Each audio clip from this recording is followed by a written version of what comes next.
আসসালামু আলাইকুম।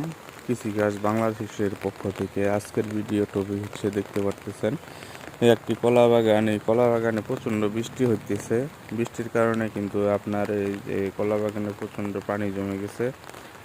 এই বাগানটি থেকে পানি নিষ্কাশনের কোনো ব্যবস্থা দেখতে পারতেছি না। আপনার দুই পাশে ধানের ক্ষেত দেখতে পারতেছেন, মাঝখানে এই বাগানটি পড়েছে।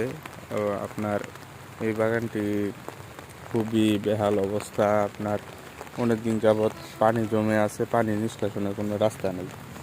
তো এই বাগানটিতে পানি নিষ্কাশনের ব্যবস্থা করতে হবে, না হয় আপনার এই বাগানটি অনেক সমস্যার সৃষ্টি হবে। গোড়া পচনে ধরতে পারে, আপনার গাছের বৃদ্ধি কমে যেতে পারে, ইত্যাদি সমস্যা হতে পারে। তো এই বাগানটি যে মালিক, তার সাথে আমরা কথা বলে তাকে পরামর্শ দেব যে পানি নিষ্কাশন কীভাবে করবেন। তো এই ছিল আজকের ভিডিও। আশা করি সকলে ভালো আছেন। আসসালামু আলাইকুম।